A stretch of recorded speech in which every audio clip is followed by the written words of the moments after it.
Magandang umaga, class. Okay, so, ang class, magsitayo ang lahat para sa panalangin. Okay, nakatayo na ba ang lahat?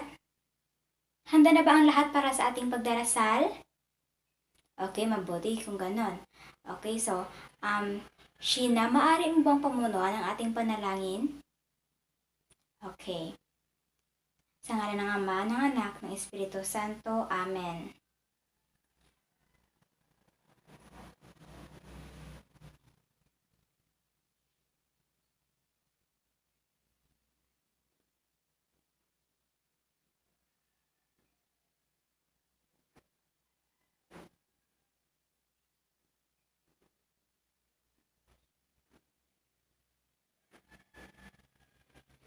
Sa ngalan ng Ama, ng Anak, ng Espiritu Santo. Amen. Okay, so magandang umaga, class. Kumusta ang mga araw ninyo ngayon? Okay, mabuti naman kung ganun na nasa mabuti kayong kalagayan. So ngayon ay bago tayo dumako sa ating formal na pagtatalakay sa ating paksa, para sa umagang ito ay gusto ko munang bigyan kayo ng pampasiglang gawain. So handa na ba kayo, class, na sumigla ang iyong mga katawan, pati na rin ang iyong isipan upang maging handa sa ating talakayan?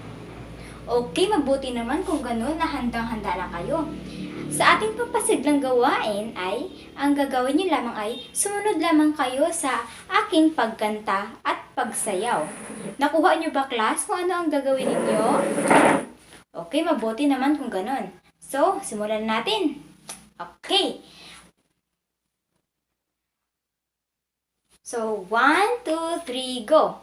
Ako isang komunidad. Ako isang komunidad. Ako isang komunidad. Ako isang komunidad. La, la, la, sumayaw-sayaw at umindak-indak. Sumayaw-sayaw katulad ng dagat. Sumayaw-sayaw at umindak-indak.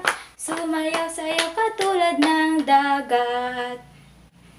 Ikaw isang komunidad. Ikaw isang komunidad. Ikaw isang komunidad. Ikaw isang komunidad. La, la, la, sumayaw-sayaw at umindak-indak. Sumayaw-sayaw katulad ng dagat. Sumayaw-sayaw at umindak-indak. Sumayaw-sayaw katulad ng dagat. Tayo isang komunidad. Tayo isang komunidad. Tayo isang komunidad. Tayo isang komunidad. La, la, la, sumayaw-sayaw at umindak-indak. Sumayaw-sayaw katulad ng dagat. Sumayaw-sayaw at umindak-indak. Sumayaw-sayaw katulad ng dagat. Ako, ikaw, tayo isang komunidad. Ako, ikaw, tayo isang komunidad. Ako, ikaw, tayo isang komunidad. Ako, ikaw, tayo isang komunidad. La, la, la, sumayaw-sayaw at umindak-indak. Sumayaw-sayaw katulad ng dagat. Sumayaw-sayaw at umindak-indak. Sumayaw-sayaw katulad ng dagat. Okay, ayan pa. So, ngayon ay handa na ba kayo? Palakpakan nyo nga ang inyong mga sarili dahil sumigla na ang ating mga pangangatawan at pati na rin ang ating isipan para sa ating paksang tatalakayin ngayong hapong ito. So ngayon ay maaari nang magsiupo ang lahat. Okay, magsiupo na ang lahat. Ayusin na yung mga upuan upang maging komportable kayo para sa ating pagtatalakay. Okay, nakaupo na ba ang lahat? Okay, maayos, magaling. So ngayon ay i-check muna natin ang iyong attendance, class. At ngayon, class, ay meron akong ibang pamamaraan sa pagtali ng liban ng ating klase. Gusto niyo bang malaman kung paano ito, class? Okay. So, ang gusto ko lang ay, kapag ang tinatawag ang pangalan o apelyido ng babae, sa halip na narito po ang inyong isasagot, ang isasagot niyo, ang bibigasin niyo ay fighting. Kapag lalaki naman, ang isasagot niyo ay laban lang. Kapag liban naman sa klase, ang isasagot niyo lang class ay huwag sumuko. Okay. So, nakuha niyo ba class kung ano ang inyong gagawin para sa pag-check ng attendance natin? Naunawaan ba class? Okay. So, magaling dahil naunawaan. So, ngayon ay magsisimula na tayo. Christine? Okay. Mary Ann? Cheska?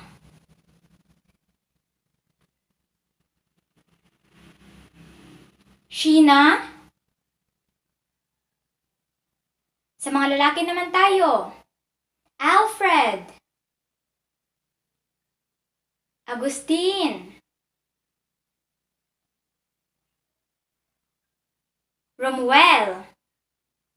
Okay, magaling class. Maraming salamat dahil walang liban sa ating klase ngayong hapong ito. So, ipagpatuloy nyo lang ang pagtuloy-tuloy na pagdalo sa klase natin upang marami kayong matutunan. So, sa ngayon class, ay gusto kong magbalik tanaw tayo sa kung ano ang tinalakay noong nakarang araw. Gusto kong malaman kung nakikinig ba kayo sa huli nating talakayan at may natutunan ba talaga kayo. So, sino dito class ang may naaalala kung ano yung tinalakay natin noong nakarang araw? Okay, Jane?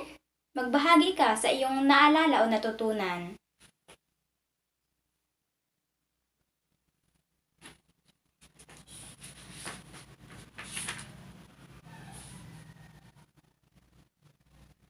Okay, maraming salamat, Jane. So, tama.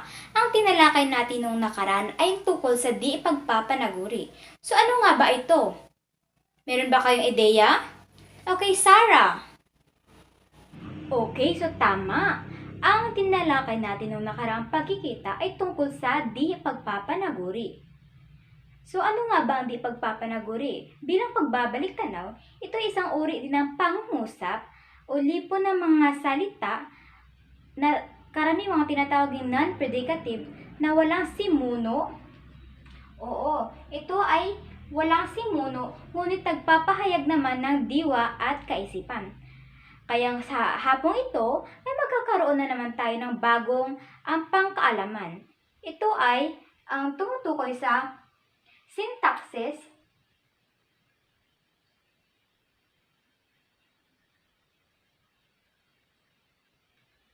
o ang bago nating tatalakayin ngayon ay tumutukoy sa syntaxis, pagpapanaguri ang panaguri. So, makinig ng mabuti class. So, ano nga ba ang syntaxis? Ang syntaxis, ito ay ang pag-aaral ng istruktura ng mga pangungusap, pagsasama-sama ng mga salita para makabuo ng mga parirala o mga pangungusap.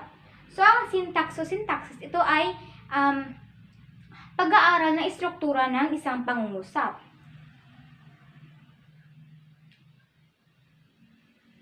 So, gaya na nga binanggit natin kanina, mayroong dalawang uri ng pangungusap. Ito yung di pagpapanaguri at saka ang pagpapanaguri. So, sa hapong ito ay lalawakan natin ang ating kaalaman sa paksang pagpapanaguri. So, ang pagpapanaguri class na uri ng pangungusap, ito ay ang pangungusap na may simuno, subject, topic, paksa, panaguri, comment, o predicate.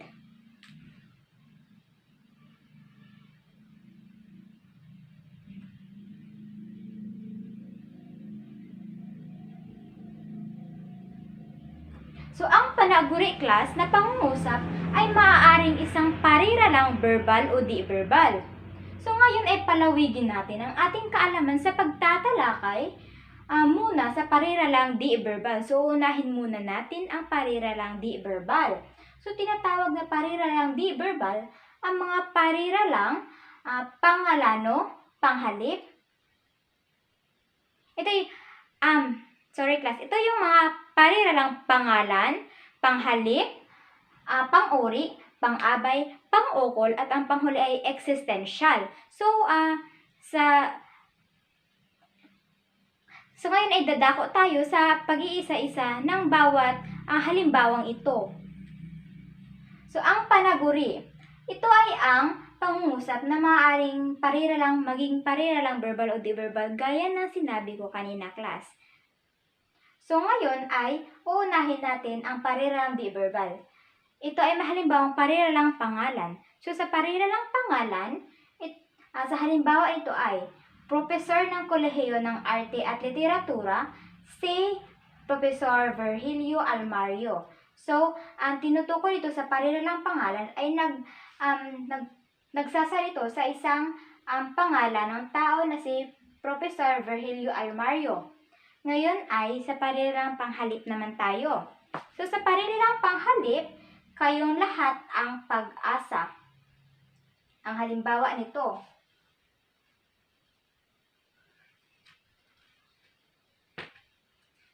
So, ngayon ay sa pariralang pang-uri naman tayo. So, sa pariralang pang-uri, class, ang parirala ay ginagamit upang magbigay turing sa pangalan o panghalip. Halimbawa, masinop na tao si Denise. Nakalulungkot ang sinapit ng mga dayuhan sa bansa.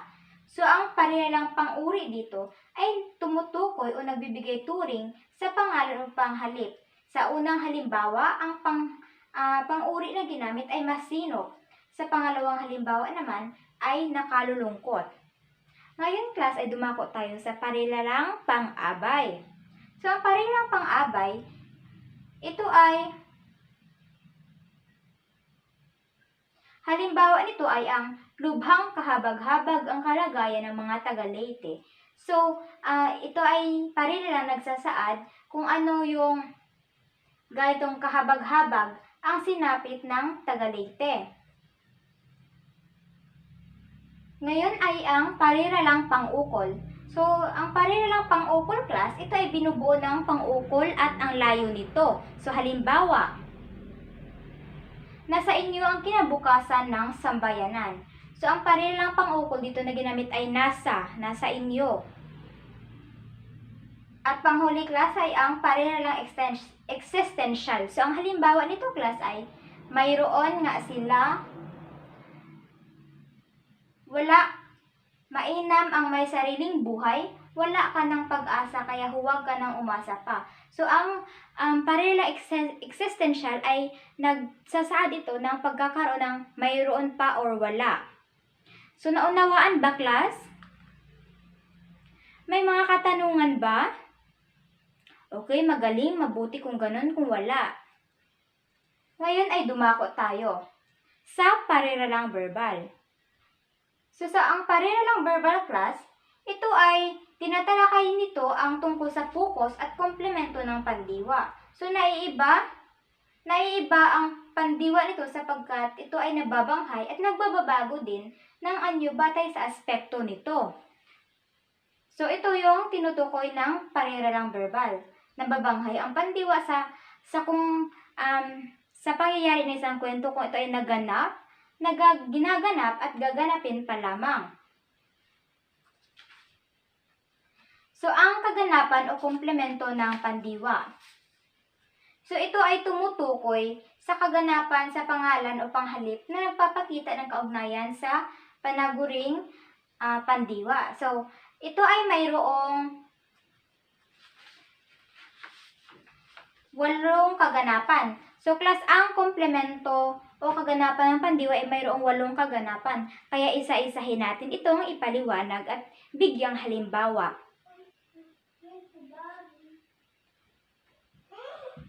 So, ngayon ay unahin natin, class, ang kaganapang aktor. So, ang kaganapan o komplemento ng pandiwa, ito ay may 8 kaganapang isinasaad dito. So, unahin natin ang kaganapang aktor. So, sa kaganapang aktor, dito ay isinasaad kung sino ang tagaganap o gumaganap ng kilos. Ginagamit ang mga panandang ni at ng dito sa tagaganap na aktor sa kaganapang ito. So, halimbawa meron tayong pandiwa, aktor, at saka si Mono. So, sa pangungusap na ito, kinain ni Adrian ang siopaw. So, ang kinain, ito ang pandiwa na ginamit. Ang gumaganap na aktor sa pangungusap na ito ay si Adrian. At ang si Mono ay ang siopaw. So, iba pang halimbawa, class. Kumain si Lawrence ng inihaw na isda. So, ang pandiwa dito ay kumain. Si Lawrence ang siyang aktor o gumaganap sa kilos at ang inihaw na isda ang siyang simuno na ginagamit sa pangungusap. So, naunawaan lang ba, class, ang kaganapang aktor? Okay, kung ganun, ay dumako tayo sa pangalawang kaganapan. Ito ay ang kaganapang layon. So, sa kaganapang ito, tagatanggap ng kilos ang siyang binibigyang focus at ginagamitan ito ng panandang na nang. Halimbawa,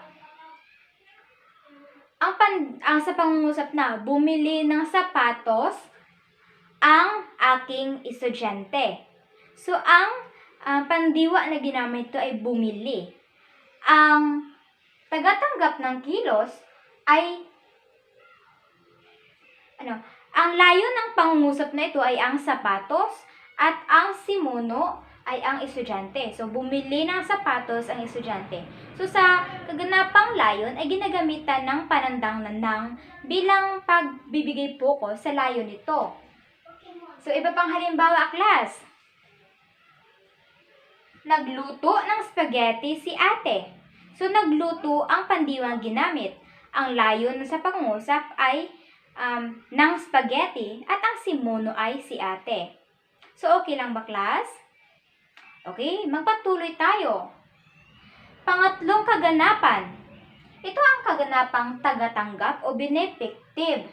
So, nagsasaad ng paglalaanan at ginagamit ang pangukol na para sa o para kay. So, ang kaganapang ito ay tumutukoy sa isang kaganapan na nagsasaad ng pinaglalaanan at ginagamitan ng pangukol na para sa o para kay. Halimbawa, bumili ng cellphone si Roslyn para kay Karen. So, ito yung halimbawa. Bumili ang siyang pandiwa na ginamit. Ang layo nito ay ng cellphone. So, ang simuno ay si Roslyn at ang tagatanggap ng layo nito ay ang si Karen. So, pangalawang halimbawa upang mas lubusan niyong maintindihan, class. Nagbitiw ng pangako ang presidente para sa bansa. Nagbitiw ang pandiwa ng pangako ang layon at ang tagatanggap. Ang simuno na ginamit ay ang presidente at ang tagatanggap nito ay ang kabuuang bansa o ang mamamayan. Okay, magpatuloy tayo, class. Ikaapat na kaganapan, ito ay ang kaganapang instrumental o kagamitan. So, sa kaganapang instrumental o kagamitan, class, ito ay nagsasaad ng kagamitan na siyang gagamitin sa pagkilos. So, ito ay naipakikilala ang naturang kagamitan sa paggamit ng parira lang sa pamamagitan ng halimbawa. Namitas siya ng bulaklak sa pamamagitan ng gunting. So, namitas ang ginamit na pandiwa sa halimbawang ito. Namitas ang siyang pandiwa, simuno ay siya, layon ay ang ng bulaklak, at ang kagamitan ay sa pamamagitan ng gunting. So, namitas siya ng bulaklak sa pamamagitan ng gunting. So, ang binibigyang focus dito ay yung gunting na siyang ginagamit o isang kagamitan sa pagkilos. Malinaw lang ba, class? Okay, kung mayroon kayong katanungan, ay huwag lamang maghiyang magtanong. Naintindihan ba? Okay, so magpatuloy tayo. Ikalimang kaganapan ay ang kaganapang locative. So nagpapakilala ng puok na pinangyarihan o pinangungunahan ng sa. So isinasaad dito o tinutukoy dito sa kaganapang ito ang siyang lugar na pinangyarihan ng kilos o puok. Halimbawa lamang, bumili siya ng laruan sa SM City. So bumili ang siyang pandiwa, siya ang siyang simuno, layon ay ng laruan, at SM City ang siyang pook o lugar na pinangyarihan ng kilos. So, sa pangungusap tayo, bumili siya ng laruan sa SM City. Bumili ang siyang pandiwa, siya ay siyang simuno, ang layon ay ng laruan, at ang pook na pinangyarihan ay ng SM City. Magpatuloy. Ika-6, kaganapang sanhi o causative. So, nagpapakilala ng kadahilanan ng kilos. Pinangungunahan ng dahil sa o dahil kay. So, sa kaganapang ito, kaganapang sanhi o causative, ay isinasaad o tinutukoy nito ang siyang sanhi ng pagkakaroon ng isang kilos. Halimbawa, umiyak ako dahil sa hirap ng pinagdadaanan ko. So, umiyak ang siyang pandiwa. Ako ang siyang simuno dahil sa ang siyang kaganapang sanhi at ang dahil sa hirap na pinagdadaanan ko, yun ang kaganapang sanhi. Yun yung dahilan kung bakit siya umiyak. O yun yung dahilan kung bakit ako umiyak. Dahil sa hirap ng pinagdadaanan ko. Ayan. So, magpatuloy. Ika-7, kaganapan. Ito ay ang kaganapang direksyonal. So, sa kaganapang ito, ay nagpapakilala ng direksyon o taong tatanggap ng kilos. Pinangungunahan ng sa at kay. So, sa kaganapang direksyonal, ay ang binibigyang focus dito ay ang tao na siyang tagatanggap ng kilos at ginagamitan ito ng sa at kay. Halimbawa, dumalaw si Joshua kay ate. So, dumalaw ang pandiwang ginamit sa pangungusap. Si Joshua naman ang simuno at ang directional ay ang si ate. So, si ate ang siyang tagatanggap ng kilos na siyang ginamit bilang directional sa pandiwang dumalaw at sa simunong si Joshua. So, kapag babasahin ito buong pangusap, dumalaw si Joshua kay ate.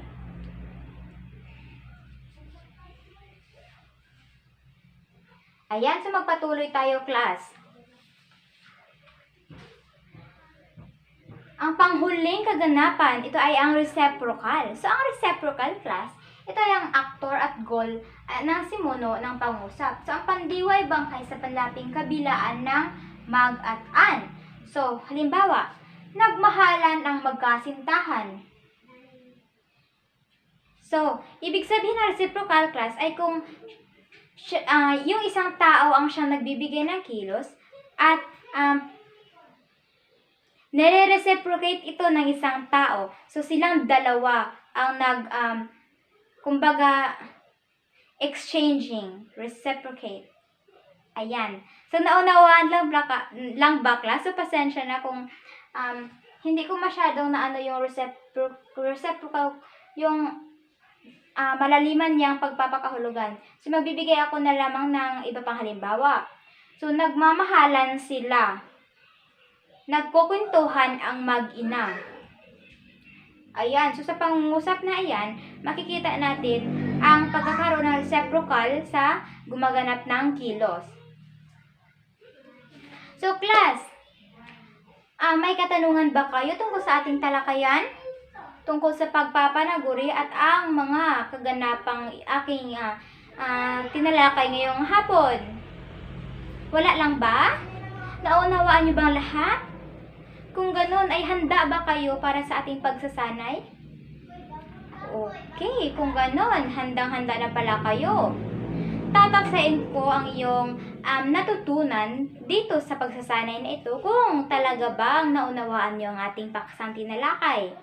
So, kung talagang handa na kayo, ay Pakitingnan lamang dito sa pisara ang inyong mga gawain. So, simula tayo sa pagsasanay. So, ang panuto para sa pagsanay nito ay kumuha kayo ng isang buong papel. At sa isang buong papel na ito, kopyahin ang mga katanungang ito at bigyan ng pagpapaliwanag base sa inyong sariling natutunan. Dahil kaya nga na sinabi ko kanina, kung wala na kayong mga katanungan o klarifikasyon tungkol sa ating talakayan ay sigurado akong kayang-kaya niyo itong sagutin dahil madadali lamang ang mga katanungan ito. Okay, so para sa unang bilang, ang tanong ay, ano ang pagpapanaguri? Okay, so uulitin ko lamang ng dalawang beses ang katanungan. Ano ang pagpapanaguri? Pangalawang tanong, mahalaga ba ang pagkakaroon ng kaalaman sa pagpapanaguri sa pagbuo ng isang pangungusap?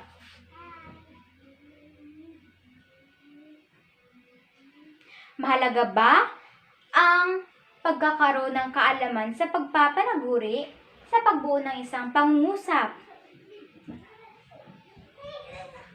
Okay, pangatlong tanong, magbigay ng halimbawa ng kaganapang layon at tagatanggap.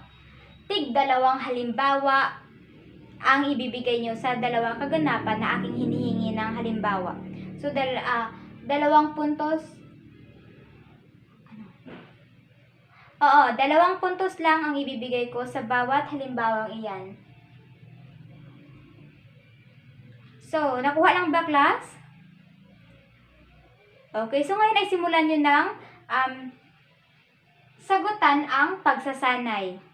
Mayroon kayong 10 minuto para sagutan ang pagsasanay na iyan. So, hihintayin ko lamang kay class at uupo lamang ako dito sa inyong harapan.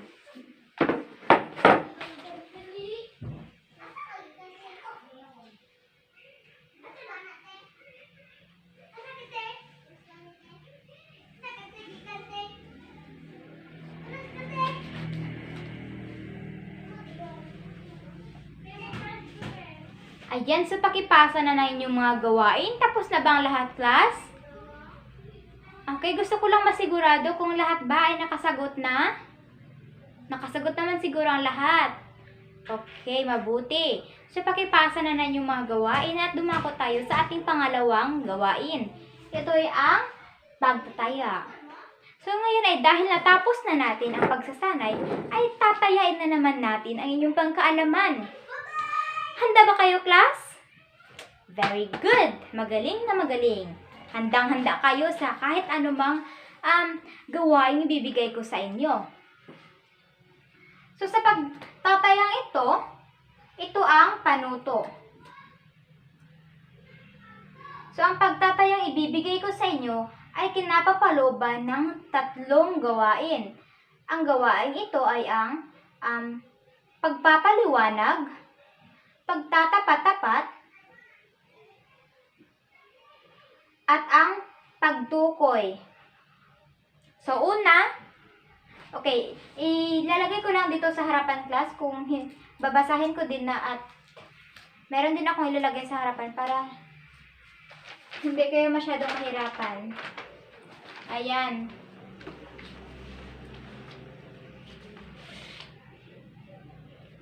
So, ang nasulat ko lang pala yung isang gawain lamang. So, huwag kayong mag-alala. Basahin ko din naman yung iba. Ito ay para sa panghuling parte ng pagtataya natin.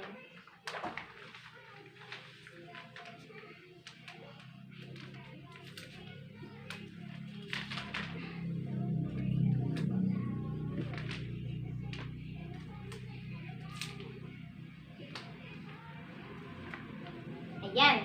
So, babasahin ko ang para sa titik A na ating pagtataya. Panuto, tukuyin kung anong kaganapan ang isinasaad sa bawat pangungusap. Tukuyin kung anong kaganapan ang isinasaad sa bawat pangungusap. 2 puntos bawat bilang. Kopyahin at isulat sa isang buong papel. So, sa isang buong papel, class, ang ilalagay nyo dyan o isusulat nyo dyan ay ang mga kasagutan lamang ng 3 gawain sa loob ng pagtatayang ito. So, babasahin ko lamang, class, ang mga pangungusap na tutukuyin nyo kung sa anong kaganapan ito napapabilang. So, sa unang bilang, handa na ba, class? Okay. Unang bilang, pangungusap ay nilabhan ng labandera ang barong para sa asawa. Nilabhan ng labandera ang barong para sa asawa. Pangalawang bilang, namitas ng bulaklak ang hardinero para sa guro. Namitas ng bulaklak ang hardinero para sa guro. Pangatlong bilang, dinalaw ng doktor ang pasyente. Dinalaw ng doktor ang pasyente. Ikaapat, ipinanungkit ko ng mangga ang mahabang kuwit. Ipinanungkit ko ng mangga ang mahabang kuwit. At panghuling bilang, ikinatuwa niya ang pagdating ni nanay. Ikinatuwa niya ang pagdating ni nanay. So, yan, class, base doon sa mga pangungusap na binanggit ko, tukuyin nyo lamang kung anong kaganapan ang tinutukoy doon. Naunawaan ba, class? Nakuha nyo lang ba? Okay. So, ngayon ay sa pagpapaliwanag naman tayo na pagtataya. Pero bago yan ay hihintayin ko muna kung matapos na niyong kopyahin yung unang gawain.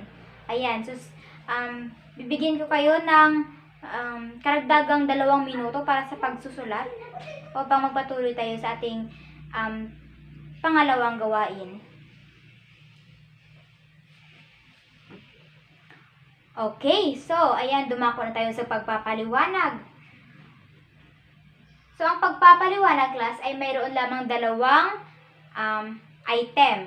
At bawat item ay mayroong 5 puntos. So, sagutan niyo ito ng maayos, class. Unang tanong ay, bakit mahalaga na pag-aralan kung paano buuin ang isang pangungusap? So, bakit nga ba mahalaga na pag-aralan kung paano buuin o paano ang pagbuo ng isang maayos na pangungusap? Pangalawa, nakuha niyo lang ba yung unang tanong, class? Okay. So, pangalawang tanong ay, ipaliwanag ang pagpapanaguri base sa natutunan nyo sa ating talakayan kanina. So, ipaliwanag ninyo base sa inyong sariling natutunan ang kahulugan ng pagpapanaguri. Huwag kayong mag-alala, class, dahil bibigyan ko kayo ng oras para sa pagsagot ng mga ito bago ko ito kukolektahin. Ayan, so para sa panghuling gawain, ito ay ang pagtatapat-tapat. So ito yung inilagay ko dito sa Pisara, class. Kung napapansin nyo, meron akong idinikit ito kanina. Ito yung panghuling gawain. Ito ang pagtatapat-tapat. So para sa panuto ay babasahin ko lamang. Hanapan ng sagot ang mga tanong na nasa hanay A sa hanay B. Isulat lamang ang sagot sapat lang bago ang bilang, 2 putos ang bawat bilang.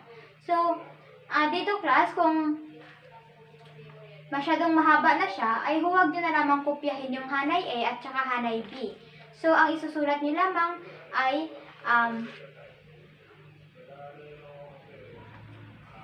ang bilang at ang diretsong sagot na ng katanungan ito. Huwag nyo na lang kopyahin, class, kasi medyo mahaba na siya. So, bibigyan ko lamang kayo ng pagkakataon na pang sagutan lang nyo ito ng diretsyo. Okay lang ba, class? So, sasagutan nyo lang ito ng diretsyo para mas madali nyo matapos. So, ayan. So, sa hanay A ay mga kahulugan ng mga kaganapan. At dito naman sa hanay B, matatagpuan ang kaganapang mismo na tinutukoy sa kahulugan ng hanay A. So, madali lamang yan, class, dahil alam kong nakikinig kayo sa talakayan natin kanina. Kaya, siguradong hindi kayo mahihirapan. At 5 item lamang ito na may 2 puntos bawat bilang. So, ang kabuang puntos dito sa pagtatapat-tapat na gawain ay makakuha kayo ng 10 puntos.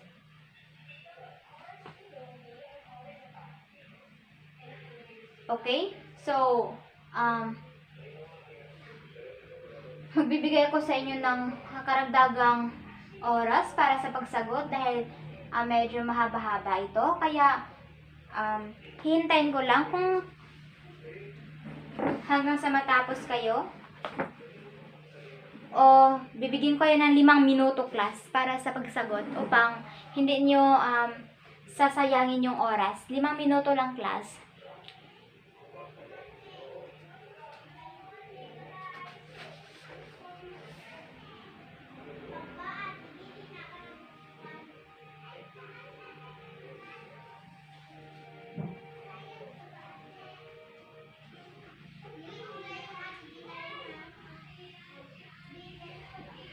Okay, so tapos na ba class? Ayan, so pakipasa na inyong mga gawain. Halina, pakipasa sa harapan. Okay. Yung iba, nasaan na yung gawain ng iba? Akin na? Okay, so maraming salamat. Sa akin na lahat na yung mga gawain. So class, bago natin isara ang ating talakayan o pagkikita ngayong hapong ito'y pakikopya na inyong takdang aralin para sa susunod naman nating pagkikita. Isulat niyo lamang ito sa inyong kwaderno class. So, ang inyong takdang aralin lamang ay madali lamang class. Hindi ko kayo bibigyan ng mahirap na takdang aralin. Ito'y magsaliksik lamang kayo kung ano ang mga uri ng pangungusap. Isulat lamang sa kwaderno ang mga nasaliksik ninyo.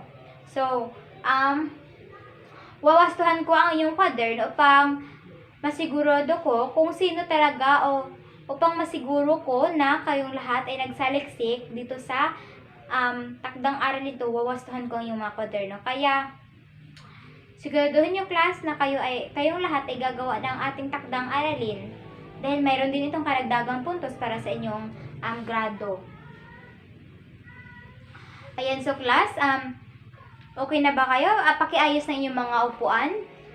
Okay, so pakipulot ng mga dumi-dumi dyan sa baba na yung upuan. Baka meron.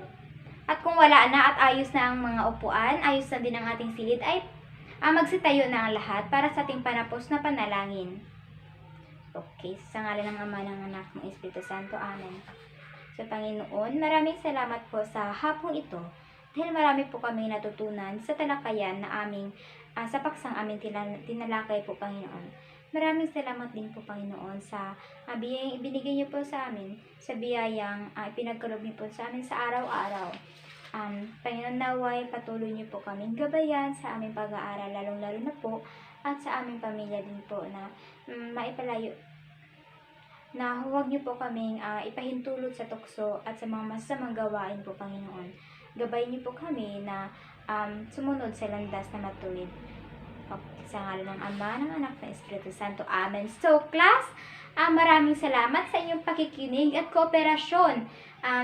Nasiyahan ako sa hapon ito sapagkat kayong lahat ay nakilahok at nakipag-cooperate sa ating mga gawain. So, sa muli, class, maraming salamat at paalam.